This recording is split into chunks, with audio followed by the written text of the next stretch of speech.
Joel, capítulo 2. Joel 2.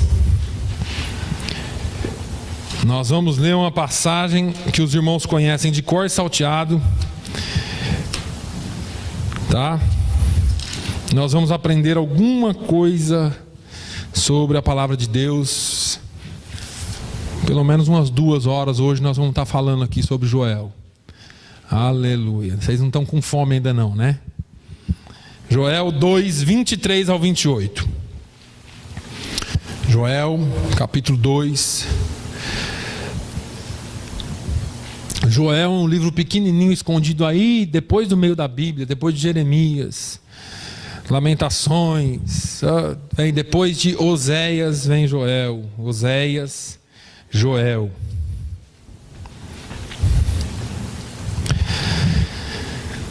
Joel, capítulo 2, 23 ao 28.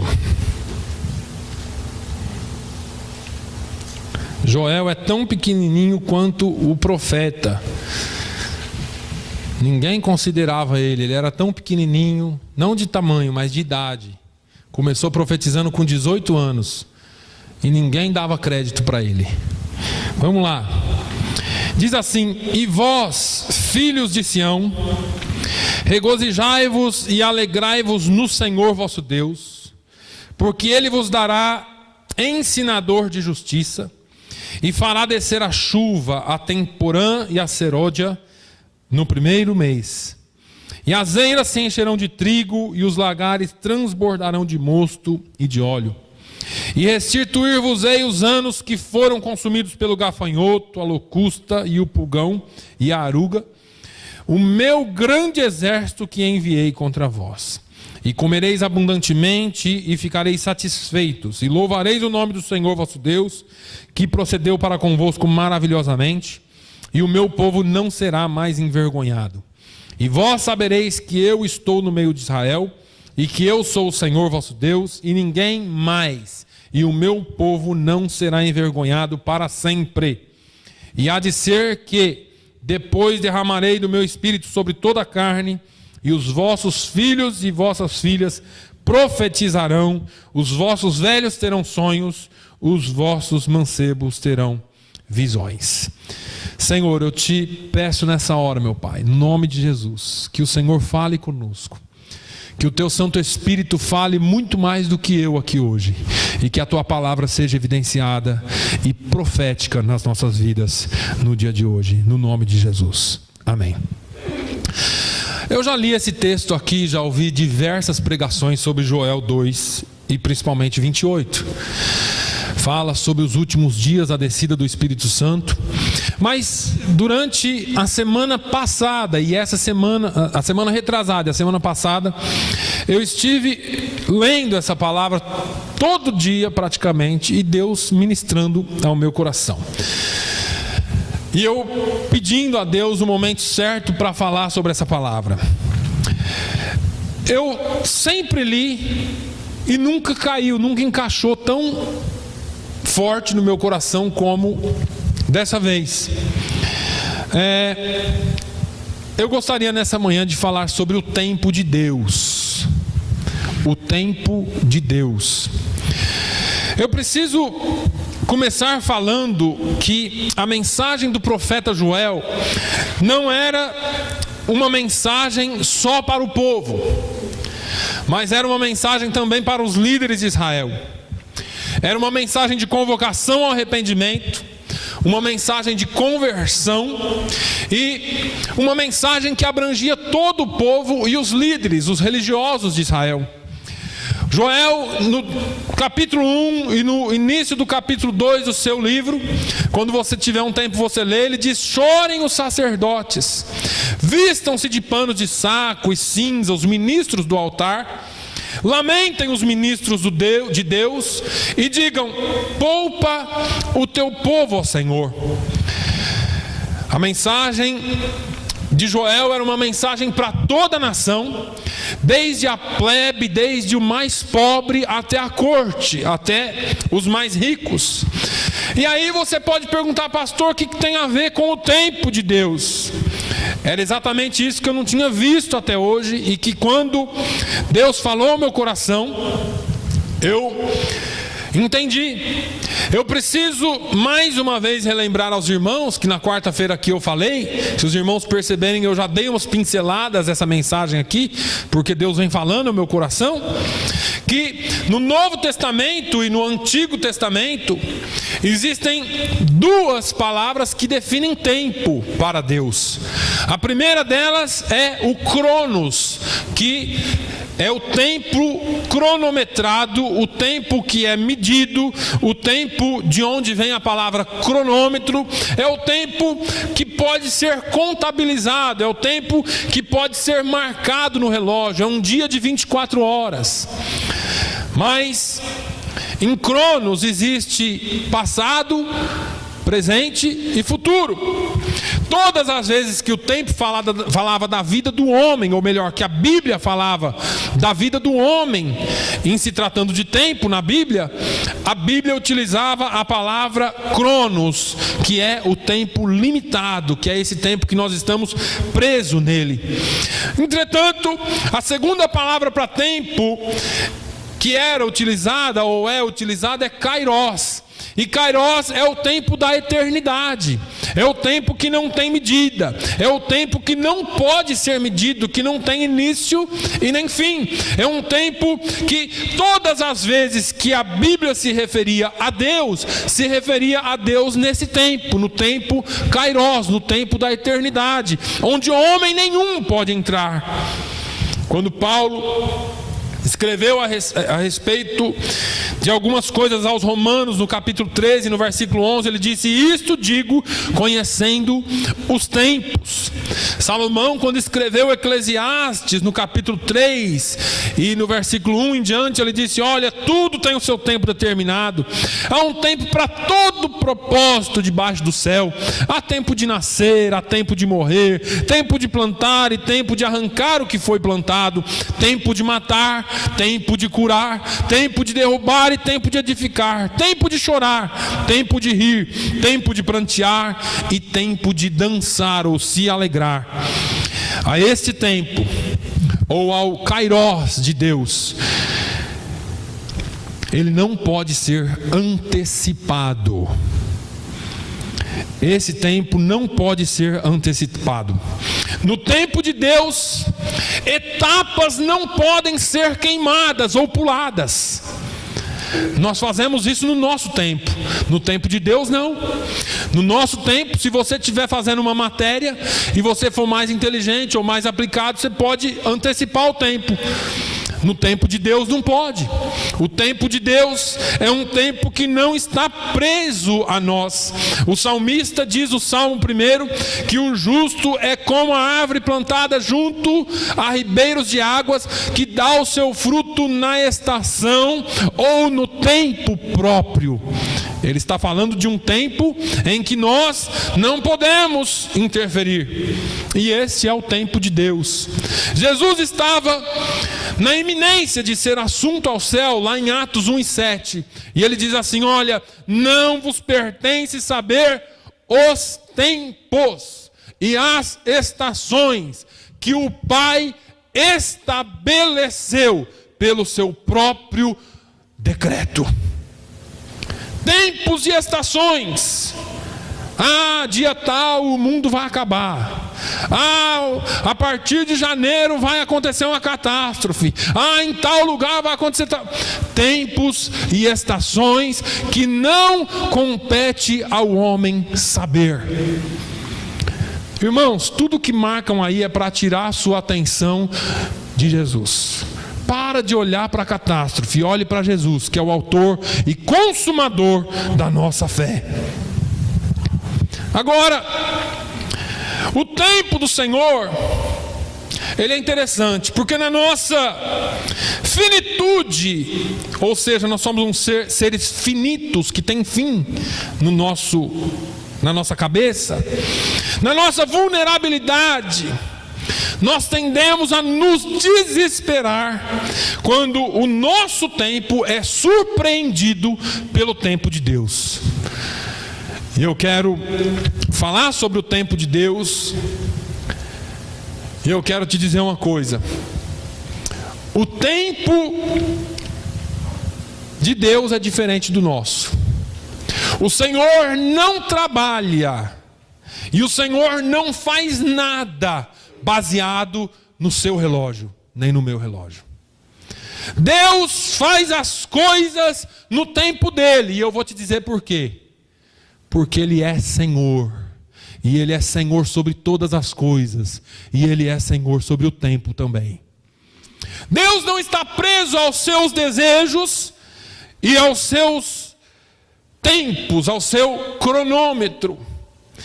O tempo é do Senhor, e Ele estabelece e já estabeleceu um tempo para tudo. O que é incrível, como eu disse para os irmãos, é que o Senhor está acima do tempo. E nesse texto de Joel que nós lemos agora, o Senhor nos mostra, ou começa a nos mostrar, o que é que acontece quando nós nos rendemos ao tempo dele. E eu vou explicar para você. Às vezes nós ficamos tão presos a nós, ao nosso tempo, que nós não conseguimos nos render ao tempo de Deus. Senhor, por que é que não aconteceu isso ainda? Jesus, por que é que isso não deu certo ainda? Senhor, por que eu estou nesse momento ainda? Jesus, por que está acontecendo isso ainda? Calma, aprenda a se render ao tempo de Deus. Deus tem um tempo estabelecido para todas as coisas. No verso 23 que nós lemos, começamos a leitura em Joel 2:23. O tempo de Deus é tempo de alegria, é tempo de regozijo, é tempo de celebração, é tempo de júbilo. Regozijai-vos e alegrai-vos no Senhor vosso Deus. Ele começa em Joel 2:23. Irmão, se eu for falar aqui o retrato de Israel nesse tempo, eles não tinham porquê de se alegrar no Senhor. Eles haviam se rendido a outros deuses, eles haviam invejado outros deuses. Eles começaram a falar assim: peraí, as outras nações, eles buscam a Baal, que também era deus da colheita, e as colheitas deles são boas. Israel morava na terra que emanava leite e mel. Mas eles começaram a olhar para os outros. E eu não lembro se eu já falei para os irmãos aqui ou não, mas Israel, primeiro ano de colheita, a colheita falhou. Segundo ano, a colheita falhou de novo. E eles começaram a ter problemas, porque começou a faltar coisa. Mas eles tinham grãos, então eles começaram a trocar grãos por comida fresca. Chegou uma época que acabou.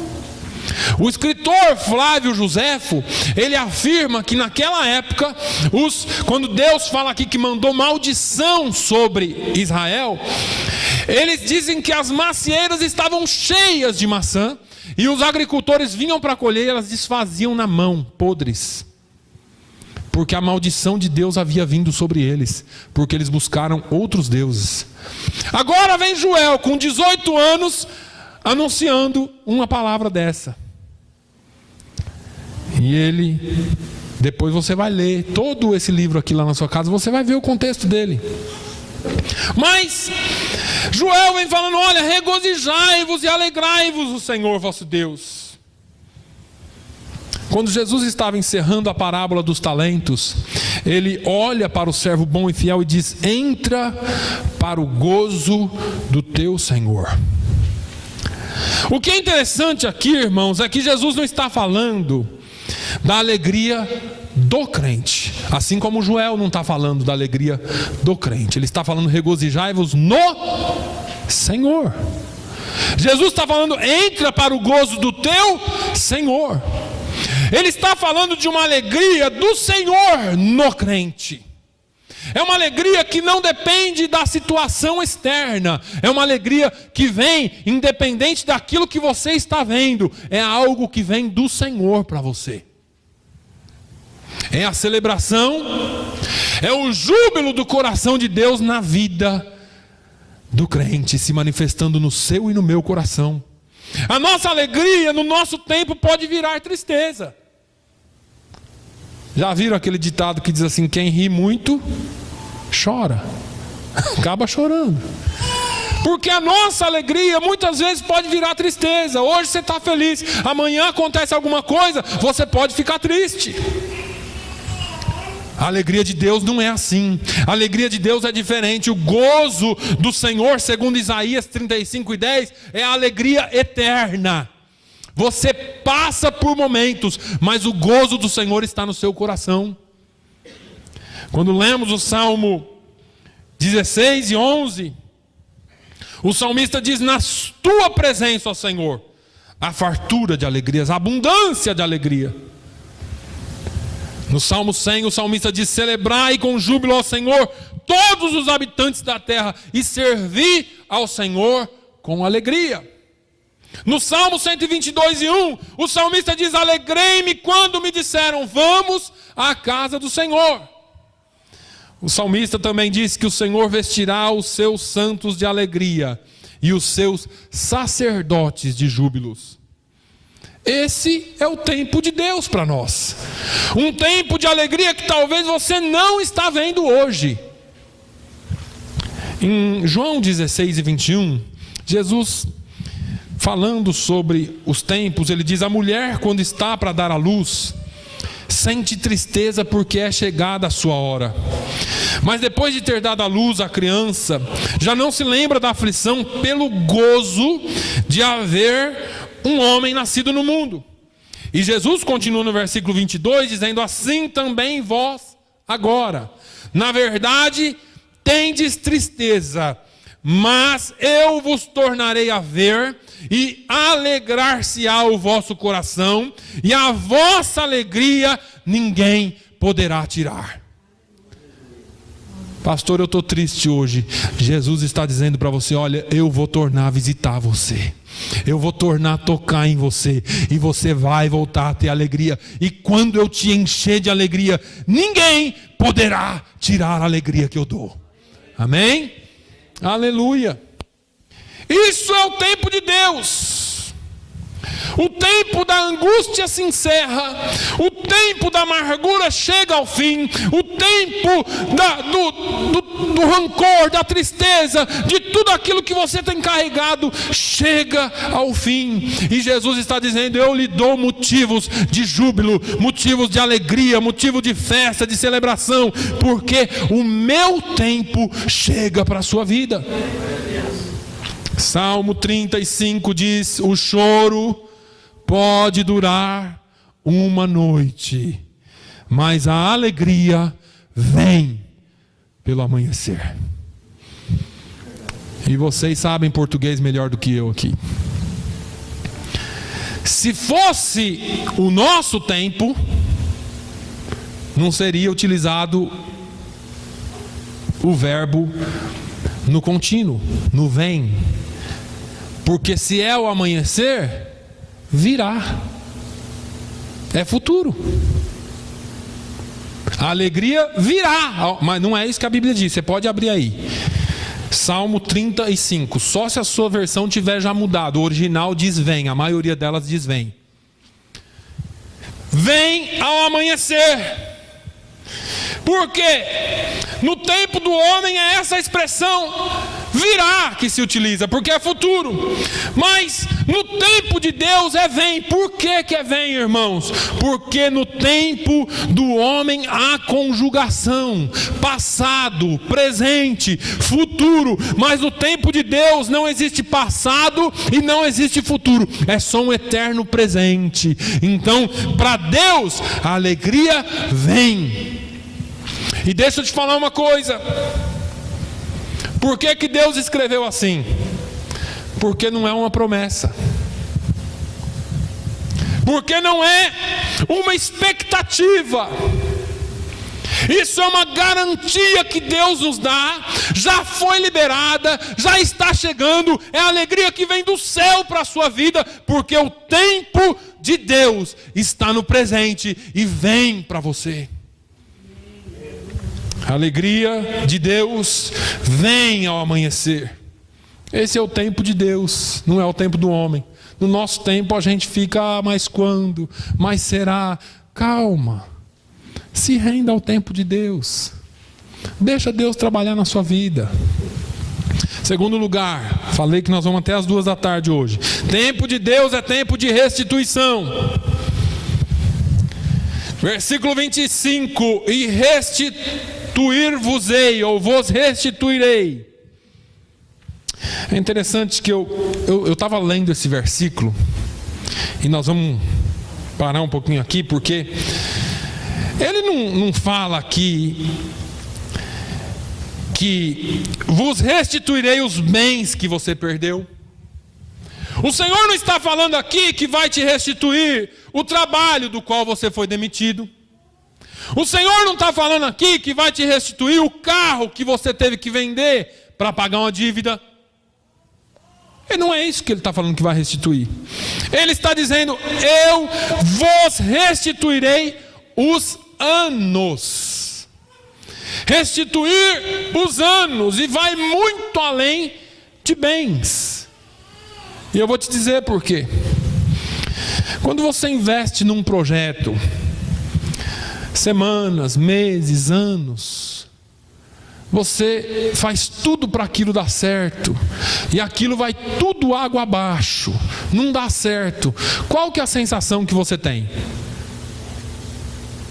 Sensação de tempo perdido. Perdi tempo nesse negócio. Fiz tudo o que eu pude fazer e deu tudo errado. Investi tudo o que eu pude investir e deu errado. Quando Deus fala aqui em Joel, através de Joel, que Ele vai nos restituir os anos, Ele está dizendo: no meu tempo, o tempo que você acha que perdeu, o tempo que você acha que gastou e foi embora, eu vou restituir. Os anos que você pensa que passou em vão serão restituídos. E eu estou trazendo de volta para você, só que diferente. Não é do jeito que você pensava. São anos restituídos. Deus está dizendo: eu vou trabalhar no tempo, e a sensação de tempo perdido que você teve ou que você tem, eu vou te mostrar que no meu tempo foi apenas investimento, que no meu tempo foi apenas semeadura. Irmão, você se rendendo ao tempo de Deus, você vai ver o tempo de Deus mudar as coisas. O que é bom aqui é que, e me desculpe porque eu vou contrariar algumas coisas aqui que geralmente a gente ouve, não é porque a minha teologia é melhor, mas é porque a Bíblia mostra. Quem restitui aqui não é o diabo. Entenda isso, irmãos. Quem vai restituir na sua vida, Deus está dizendo: vos restituirei. Ele não disse assim: eu vou mandar o diabo restituir o que ele tomou. Satanás não restitui nada a ninguém, irmãos. Eu vejo e ouço gente cantando, orando, falando, pregando: Satanás vai ter que restituir o que ele roubou, ele vai ter que devolver o que ele roubou. Irmãos, quem restitui é o Senhor. O diabo não restitui nada para você, não. E tem mais alguma coisa: aquilo que ele levou não presta mais para você. Aquilo que caiu na mão do diabo não serve mais para a sua vida. Deus tem algo melhor para a sua vida. Deus tem vinho novo para a sua casa. Deus tem algo melhor para você. Não queira o que o diabo levou embora. Aquilo que o diabo toca não presta mais, irmão, já era. Quando Deus faz as coisas, Ele faz tudo novo. Lembra de Jó? Não foi o diabo que voltou para restituir as coisas que ele levou. O diabo pediu, Deus deixou levar, e depois ele não veio trazer de volta. O que ele levou está perdido, irmãos. Deus restituiu na vida de Jó. E o que sempre eu me indaguei é porque o capítulo 42 de Jó, quando você lê ele, você vê Deus falando que mudou o cativeiro do Jó, e que Jó depois teve o dobro de tudo quanto ele tinha. E eu sempre me perguntei como é que Jó conseguiu, porque Jó não era mais um menino. Jó era um cara velho já. Como que Jó voltou, restituiu? Ele não tinha mais tempo para trabalhar, irmãos, e ter o dobro do que ele tinha. E eu fiquei me perguntando, e aí eu fui ler Jó 42.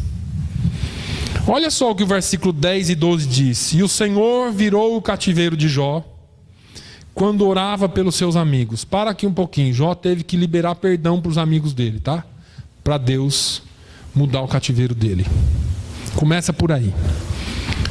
Os amigos de Jó falaram: você está em pecado, você errou, você falhou. E Jó foi guardando aquilo, e eu não estou em pecado. E ele foi. Quando Jó liberou perdão para os amigos que tinham falado mal dele, Deus virou o cativeiro de Jó. Quando Jó orava pelos seus amigos, e o Senhor acrescentou em dobro tudo quanto Jó possuía. Então vieram a ele, olha aqui, todos os seus irmãos, todas as suas irmãs, todos quantos dantes o conheceram, e comeram com ele pão em sua casa, e se condoeram com ele, e o consolaram acerca de todo o mal que o Senhor lhe havia enviado. E cada um deles lhe deu uma peça de dinheiro e um pendente de ouro. Tem uma tradução mais antiga e algumas outras traduções, depois você pode ver se a sua tradução é assim, que diz que pessoas que ouviram falar de Jó vieram visitá-lo. E foi tanta gente que veio visitar Jó, e a tradição era: quem visita traz presente. E trouxeram ouro, trouxeram carneiro, trouxeram camelo, e Deus abriu as portas do presente para Jó. E quando Jó abriu o olho, ele já tinha o dobro do que ele tinha antes. O tempo de Deus é tempo de bênção. Todos eles trouxeram um presente para Jó. E Jó foi abençoado no seu último estado mais do que no primeiro, pois teve 14.000 ovelhas, 6.000 camelos, 1.000 juntas de bois e 1.000 jumentas. Quando nós estamos no tempo de Deus, o Senhor abre portas onde nós não vemos. Esse período que nós passamos com a sensação de que foi um tempo gasto, na verdade não foi um tempo gasto à toa. Foi um investimento, e no tempo certo de Deus Ele vai restituir os anos. Irmãos, nenhum investimento que você faz na causa de Deus é tempo gasto. Nenhum investimento que os filhos de Deus faz na presença dele é tempo gasto. Atos 3:19, Pedro prega e diz: arrependei-vos, pois, e convertei-vos, para que sejam apagados os vossos pecados, e venham assim os tempos de refrigério na presença do Senhor. A palavra grega que Pedro utiliza para refrigério significa restituição. Pedro está falando: olha, quando você serve a Deus, quando você passa a servir a Deus, vem tempos de restituição para a sua vida. Restituição de tempo. Eu não sei qual que é a sua lamentação hoje, qual que é a sua tristeza, a sua reclamação. Eu não sei o que é que você acha que perdeu, que tempo que você gastou. Mas quando eu vim pregar isso, os irmãos sabem que eu não sou um pregador avivalista. Quando eu vim ensinar sobre essa palavra, Deus deixou bem claro comigo que Ele vai restituir anos na vida de pessoas aqui. Anos que você acha que foram perdidos. Anos que você acha que foram mal gastos, Deus está restituindo na sua vida. Pegue essa palavra como profecia, porque é a palavra de Deus. Amém? Eu estou investindo o meu tempo em você, diz o Senhor. Investir valores monetários, qualquer um investe, até eu que não tenho. Investir qualquer outro tipo de valores materiais, qualquer um pode investir. Não é tão complicado e não é tão grave assim, não é tão grande assim. Mas investir tempo, e restituir anos. Somente quem ama de verdade, e Deus ama o seu povo de verdade. Ele vai restituir os tempos perdidos na sua vida. Amém? No tempo de Deus não há tempo perdido. No tempo de Deus não há tempo perdido. Mas em terceiro lugar, o tempo de Deus é tempo de bênção. Versículo 24 diz: e as eiras se encherão de trigo, e os lagares transbordarão de mosto e de azeite. Eu devo já de cara te lembrar que em Provérbios 10 e 22 diz que a bênção do Senhor é que enriquece e não acrescenta dores. É a bênção do Senhor que enriquece, não é o dinheiro, não é bens, não são as coisas desse mundo, é a bênção do Senhor. Se na bênção do Senhor tiver incluído isso, faz parte. Agora, preciso também dizer aos irmãos que quando Deus abençoa não é da conta de ninguém. Eu vou explicar para você por quê. Porque tem gente que não pode ver a sua bênção. Tem gente que tem inveja da sua bênção. E eu não sei se você está familiarizado com a história de Balaão e Balaque, mas Balaque contratou o profeta Balaão para ir profetizar contra o povo de Deus. E aí Balaão chegou lá, profetizou, foi profetizar, e Deus vinha nele e falava assim: não, você vai falar bênção. E ele falava bênção, e Balaque foi ficando bravo. E um dia, na terceira vez que Balaão foi profetizar, depois você lê na sua casa lá Números 24, Balaão foi profetizar contra Israel, e o Espírito de Deus veio nele, e ele abençoou o povo de Israel. Balaque foi e falou assim: olha, eu te paguei, eu prometi tudo que eu podia prometer, para você amaldiçoar esse povo. E Balaque falou assim: você não entendeu nada. Por que eu não entendi nada, Balaão? E Balaão diz: Balaque, como que eu posso amaldiçoar aquele a quem Deus escolheu para abençoar? O que Deus abençoou não pode ser amaldiçoado. Tenham inveja de você, morram de inveja de você. Se você tem a bênção de Deus na sua vida, ninguém tem nada a ver com isso. Balaque não teve outro jeito, teve que mandar o homem embora. Um outro detalhe que eu tenho que falar para você, e eu comentei aqui quarta-feira: a bênção é maior que a maldição, irmãos. Irmãos, tem gente carregando maldição porque quer, abrindo porta para o diabo porque quer. É um tal de: eu estou com a maldição hereditária.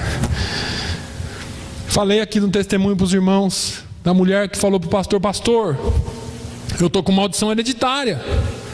E tem mais, pastor, Deus fala na Bíblia que Deus visita a maldade dos pais nos filhos até a terceira e quarta geração. É ou não é? O pastor falou: é.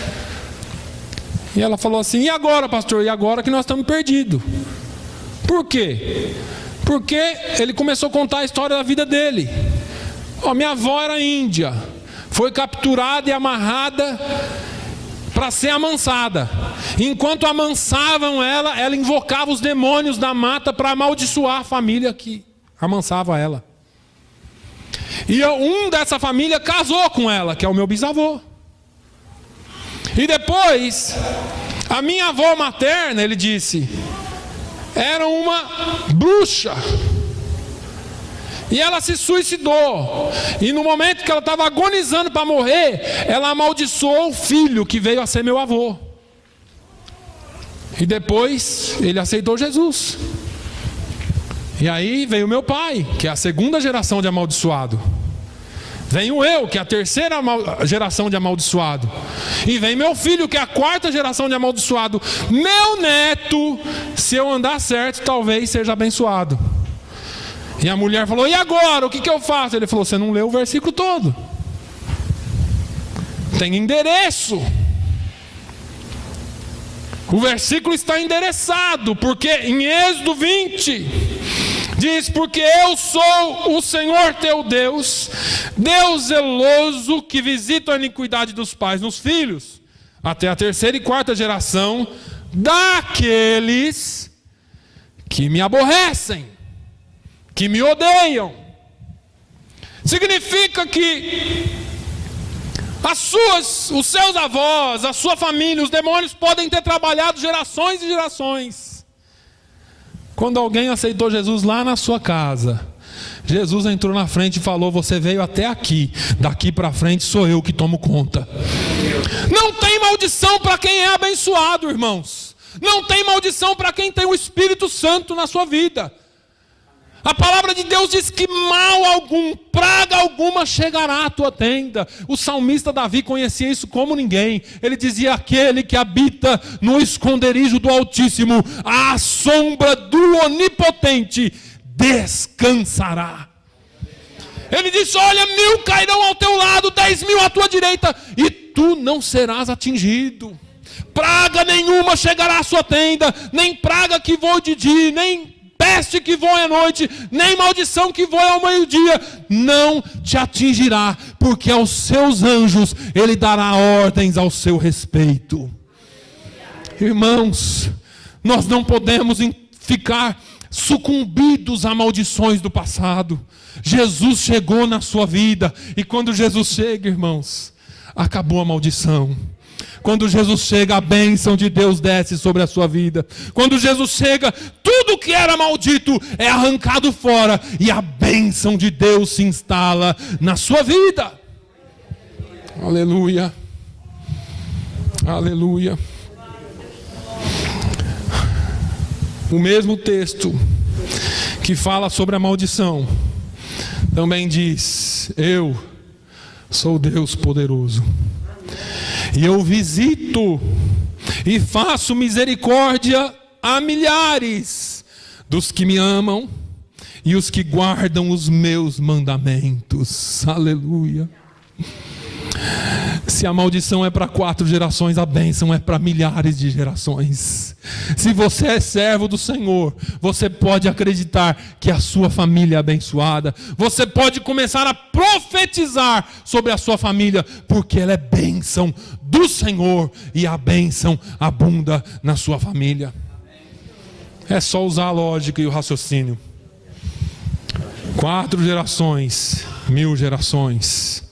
Você é abençoado. Agora, Joel está falando da bênção de Deus. O que é a bênção de Deus aqui, pastor? A bênção de Deus é simples. As eiras se encherão de trigo, ou as eiras se encherão de trigo. Eu vou correr um pouquinho. O que é trigo na Bíblia? Bênçãos materiais. Todas as vezes que Deus fala de trigo, de abundância de trigo, Deus está falando de bênçãos materiais. Os lagares transbordarão de mosto. O que é mosto? Vinho. O que é vinho na Bíblia? Alegria.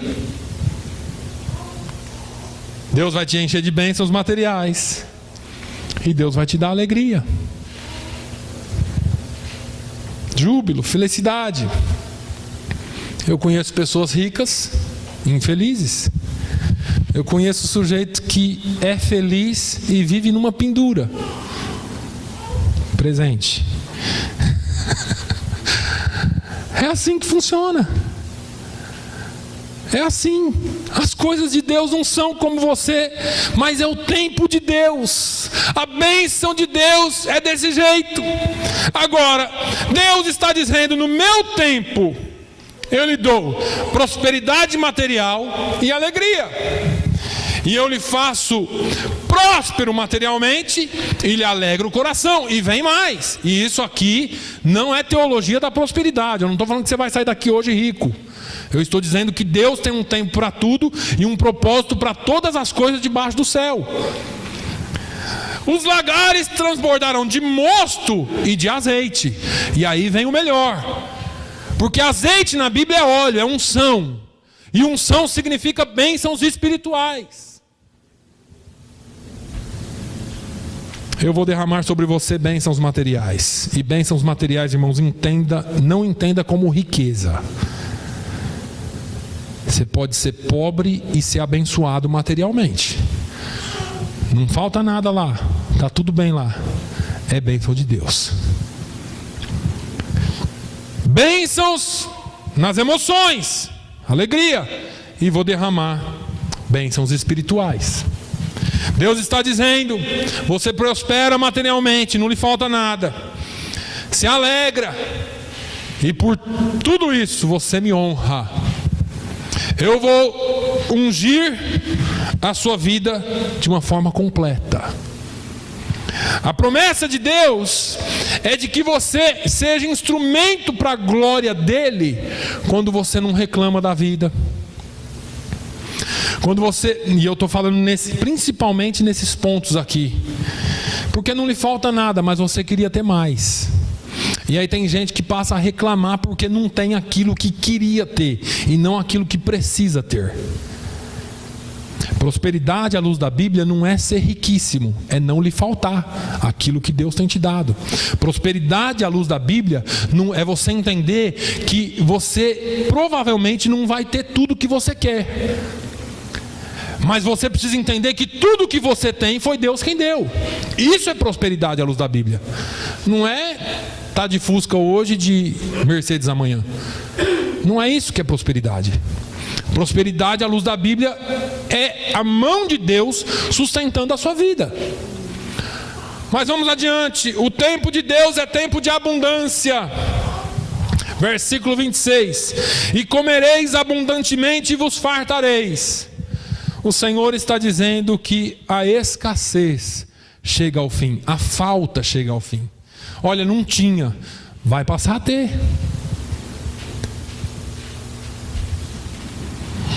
Eu vou fazer superabundar a minha bênção na sua vida. Deus vai abrir portas onde você não enxerga portas. Deus vai fazer bênçãos ou trazer bênçãos de onde você não espera que elas venham. Entenda isso, irmãos. As bênçãos de Deus não vêm no seu tempo e nem do seu jeito. Ela vem de onde você não espera. Tem gente que a infância aqui foi uma tragédia. É só a gente sentar aqui numa roda e começar a contar a infância. Eu conheço algumas aqui e sei o que eu estou falando. Tem gente que a infância aqui foi difícil. Tem gente que talvez nunca conseguiu aquilo que queria. No meu caso, o meu sonho era ter um quichute. Eu não sei se lá no Portugal tinha, mas lá no Brasil tinha um negócio, um tênis. Não era, aquilo lá não pode ser chamado de tênis. Era um negócio de pôr no pé chamado quichute.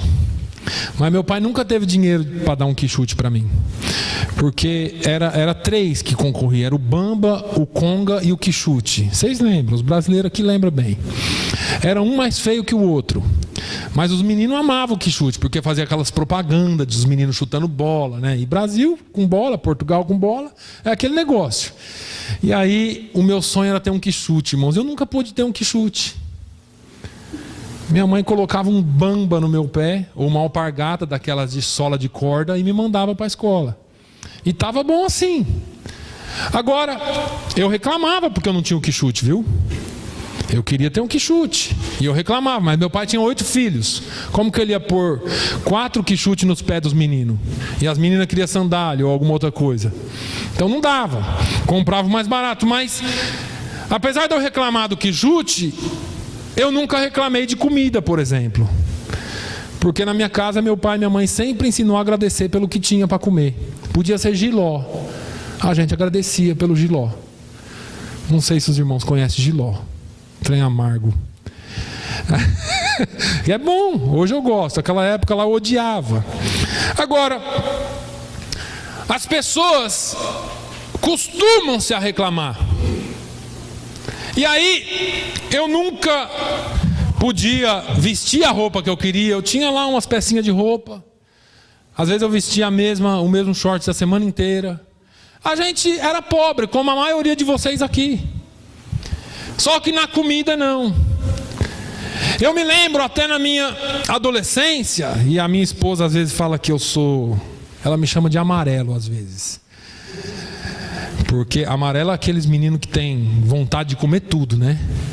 Mas eu me lembro na minha adolescência que eu passava em frente àqueles restaurantes, estava aquele povo comendo aqueles pratos gostosos. Eu falava, meu Deus do céu, que vontade de comer esse negócio. E a gente não podia. Só que eu não reclamava. E hoje, quando a gente não tem muito, Mas de vez em quando você fala assim: vamos num restaurante, e você come o que quer, você bebe o que quer, você veste e calça o que quer. Não, talvez não na hora que você queira, mas Deus sempre te dá a oportunidade para ter.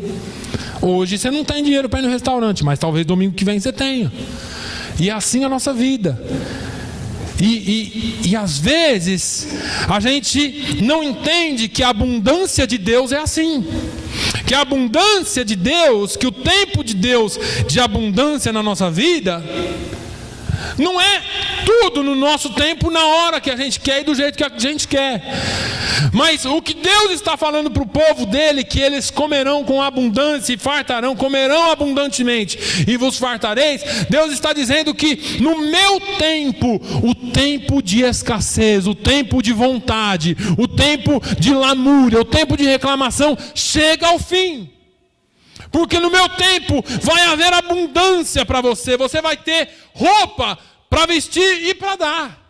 Você vai ter comida para comer e para dar. Porque o tempo de Deus é perfeito nas nossas vidas. A maioria de nós aqui pode abrir o guarda-roupa e dizer: essa não, essa não, essa não, essa não, essa aqui. Talvez você viveu uma época que você só tinha um. Era de usar no dia da semana e o dia de usar no dia de ver Deus, que era o dia de ir na missa, o dia ir na igreja. Hoje não. Hoje você tem um monte. E às vezes você fala: não tenho roupa.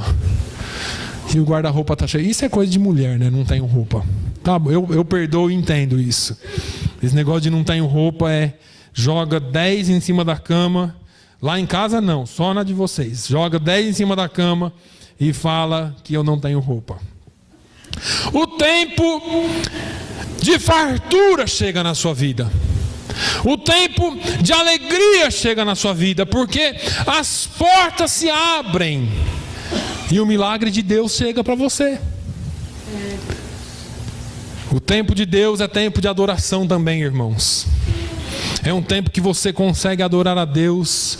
É um tempo que você consegue louvar a Deus com um coração voluntário. Ninguém precisa dizer para você: fala aleluia, fala glória a Deus, fala amém, fala isso, olha para o seu irmão e fala aquilo. Não. É um tempo que o seu coração voluntariamente louva a Deus em todo o tempo, não só na igreja. Em todo o tempo. O versículo 26 diz: e comereis abundantemente e vos fartareis e louvareis o nome do Senhor vosso Deus, que procedeu para convosco maravilhosamente. Irmãos, quando nós entendemos que Deus é maravilhoso conosco, quando nós entendemos que Deus faz as coisas no tempo dele, do jeito dele, e é o jeito certo e no tempo certo, nós começamos a ser agradecidos. Nós começamos a louvá-lo. Mas uma coisa que eu sempre digo aqui para vocês: adore a Deus enquanto é tempo. Adore a Deus agora. Não espere as coisas ficarem boas para agradecer a Deus ou para adorar a Deus. Antes das coisas começarem a acontecer, adore a Ele. Adoração é a expressão de rendição à grandeza de Deus. Quem agradece espera receber alguma coisa. Quem louva espera acontecer alguma coisa. Mas quem adora faz isso antes de qualquer coisa acontecer, porque adora pelo que Ele é e não pelo que Ele pode dar. É simples assim. Eu adoro a Deus pelo que Ele significa para mim, não por aquilo que Ele pode dar para mim. Eu adoro a Deus porque eu entendo que tudo que Ele tinha que fazer por mim, Ele já fez na cruz do Calvário. Agora a minha vida é bênção em cima de bênção, em cima de bênção, ainda que eu tenha lutas. Eu adoro a Deus porque é a expressão da rendição do meu coração na presença dEle. Não é aquilo que Ele me deu, não é aquilo que Ele pode me dar, mas é aquilo que Ele é para mim. Depois, se você nunca leu todos os salmos, leia. Começa a ler sem pressa, um por dia. Você vai ver o salmista. O salmista, o que eu gosto nele é que na maior parte dos salmos, de Davi principalmente, ele começa contando a sua história, a sua amargura, a sua tristeza, os seus problemas, os seus medos. Mas em todos eles ele encerra assim: mas tu és o Senhor. mas tu és o Deus da minha alma. Mas eu espero em ti, mas eu confio em ti, mas em ti esperarei, ó Senhor, mas em ti estou seguro, ó Senhor, porque ele adorava a Deus, independente da circunstância. Isso eu entendo que nem tudo vai bem na minha vida, a vida inteira. Mas mesmo que esteja ruim, você não pode esquecer de quem ele é. Mesmo que esteja ruim, a sua segurança e a sua esperança tem que estar em Deus. Aleluia. Deus não resiste à adoração. Ele não fica quieto quando alguém adora. Talvez você está argumentando e ele não respondeu. Talvez você já profetizou, já declarou, já instituiu, já fez de tudo isso que eles ensinam por aí. Profetiza, declara, fala, ordena. Para. Adore a Deus. Adore a Deus, porque a adoração mexe com o coração de Deus. Adoração, Deus não resiste. O coração de Deus treme quando o crente adora. Nós poderíamos falar muita coisa aqui sobre adoração, mas vamos para frente que o tempo não deixa. Eu quero encerrar. Tempo de Deus é tempo de honra. O final do versículo 26 diz: o meu povo nunca mais, ou não mais será envergonhado. O meu povo não será envergonhado. Deus está tão decidido acerca disso, que no final do versículo 27 ele diz: e o meu povo nunca mais será envergonhado. Veja que Deus está dizendo: olha, o tempo da vergonha vai chegar ao fim. O tempo da humilhação vai acabar. O tempo que você serviu de escárnio cessa aqui. O tempo em que pessoas olhavam para você e te humilhavam acaba aqui. O tempo onde você sofreu por humilhação está chegando ao fim. Deus não criou você para ser escárnio de ninguém. Se você não conhece a história de Sansão, lê lá na sua casa. A história de Sansão, Sansão foi escarnecido. Chegou um tempo que ele disse: Senhor, usa-me só mais uma vez. E o Senhor ouviu a oração de Sansão. O tempo de humilhação chega ao fim. O que ele disse é que eu estou decidido acerca disso. Eu estou decidido com relação a isso. O meu povo nunca mais será envergonhado. Deus está dando uma ordem aqui. Deus está decretando algo aqui. E você fala: pastor, é lá em Joel, em João, no versículo 12, no capítulo 12, no versículo 26, diz, no final do versículo: e se alguém me servir, meu Pai o honrará. Irmão, você pode receber a honra do prefeito, do governador, do presidente, mas ser honrado por Deus, só os filhos dele. Só os filhos dele. E quando Deus quer honrar alguém, ninguém segura.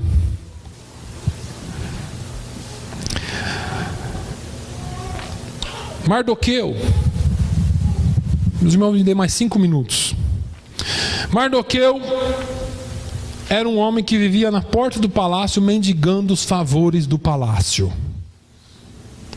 Amã era o primeiro ministro do Império Medo-Persa. Toda vez que Amã passava pela porta, todo mundo se inclinava. Mardoqueu não, porque Mardoqueu era crente, porque Mardoqueu servia ao Deus de Israel. E Amã foi ficando irritado com aquele negócio, e ele começou a criar algo no seu coração. E ele falou assim: amanhã Amã morre. Vou matar Amã. Construiu uma forca no quintal da casa dele e falou: eu vou enforcar Amã aqui nessa forca. Eu vou enforcar Mardoqueu aqui nessa forca. O Amã pensando. E o Amã foi para casa e dormiu. Mas a Bíblia diz que o guarda de Israel não dormita e nem cochila. Amã dormiu, mas Jeová ficou acordado e ele tocou o rei. E o rei não conseguiu dormir. O rei não dormiu, virou para cá, virou para lá, chamou os escribas e falou: tragam lá os livros das crônicas dos reis. E começa a ler aí para mim que eu estou sem sono. E o escriba começou a ler. E enquanto ele lia lá, o rei ouviu uma história interessante. Que um certo homem, à porta do palácio, ouviu 2 guardas macomunando ou tramando a morte do rei. Uma traição contra o rei. E o Amã e o rei falou assim: para aí essa história. Quem que é esse homem aí? Procuraram lá o nome dele: Mardoqueu. Mardoqueu, e o que foi feito de bem para o Mardoqueu? Rei, aqui não consta nada, não foi feito nada de bem para ele por isso aí. Tá bom, pode dormir que eu vou dormir agora. E o rei foi dormir. De manhã bem cedo a Bíblia diz que Amã foi no aposento do rei, porque ele estava decidido a matar Mardoqueu e ele precisava da autorização do rei. E ele bateu na porta, o rei abriu a porta, eles começaram a conversar. E o rei falou assim: Amã, aproveitando que você está aqui logo cedo, me fala uma coisa: o que se faz ao homem a quem o rei deseja honrar? E o Amã, cheio de si, falou: pensou, quem que o rei quer honrar? A não ser o primeiro-ministro do império. Falou: rei, o homem a quem o rei quer honrar tem que ser vestido com vestes reais, o cavalo do rei tem que ser aparado com os aparates reais, colocar ele em cima do cavalo do rei, e um príncipe do reino puxa o cavalo pela rédea e sai gritando: assim se faz ao homem a quem o rei deseja honrar. E aí o rei fala: rapaz, gostei da ideia. Aproveita que você está aqui, vai lá na porta do palácio e chama o Mardoqueu. Veste ele com as vestes reais, arruma o cavalo do rei, coloca ele em cima do cavalo e aproveita que você é o primeiro-ministro, puxa os cavalos, a rédea do cavalo pelas ruas de Suzã, a capital, e sai gritando: assim se faz ao homem a quem o rei deseja honrar. Aleluia, porque o diabo pode ter planejado a sua morte, mas quando Deus quer honrar, o diabo tem que declarar que você é honrado de Deus. Ninguém pode atentar contra a sua vida, porque o tempo de Deus é tempo de honra. O tempo de Deus é tempo que Deus escolhe você para honrar. Para encerrar, o tempo de Deus é tempo de avivamento espiritual. Eu não vou seguir mais, pode ficar em pé, nós vamos orar. E há de ser que depois derramarei o meu espírito sobre toda a carne, e vossos filhos e vossas filhas profetizarão, os vossos velhos terão sonhos e os vossos jovens terão visões. O vocábulo derramar aqui que Deus usa é entornar até encharcar. Deus quer encher você. Deus quer encharcar você com as coisas espirituais. O tempo de Deus está chegando na sua vida. Deus quer encharcar a sua igreja de bênçãos espirituais com um único propósito. O propósito de Deus é que sejamos instrumentos de avivamento para a sua obra. Ele quer encher a sua igreja e, mais do que isso, Ele quer encher toda a sua família. Pedro, pregando, diz que a promessa diz respeito a nós, aos nossos filhos e a todos quantos o Senhor chamar. A promessa de avivamento não é para um, não é para dois. A promessa de avivamento não cessou no Pentecostes, mas Deus continua dizendo: e derramarei do meu espírito sobre toda a carne. Aleluia. Eu quero que você ore nessa manhã. Eu quero que você fale com Deus nessa manhã. Eu quero que você ore pela sua família, pelos seus filhos. Eu quero que você, se você desejar no seu coração, você diga para Deus: Senhor, eu quero que esta palavra seja profecia na minha vida. Eu quero essa palavra para mim. Eu quero que o tempo de vergonha, o tempo de escassez, o tempo que eu não tinha, o tempo de desonra chegue ao fim e que haja honra na minha vida, que haja bênçãos espirituais na minha vida, que haja o teu Espírito derramado sobre nós, como nunca antes houve. O Senhor quer continuar usando a sua igreja, mas Ele quer que você seja uma bênção nas mãos dEle. Enquanto você ora a Deus, eu quero te lembrar de mais uma coisa. Amanhã, quando as coisas apertarem para a sua vida, eu não quero que você diga, mas o pastor Naline falou ontem. Eu quero que você diga, Deus falou comigo ontem. Essa é a palavra de Deus. Essa é a palavra de Deus. E Deus é quem fala. Se eu não fosse o pregador aqui hoje, a palavra de Deus já estava escrita e ela é para a nossa vida hoje. Ela é profecia para nós hoje. Pai, eu te louvo, Senhor. Eu te louvo, Jesus, pelo teu amor. Eu te louvo por tudo que o Senhor tem feito em nós.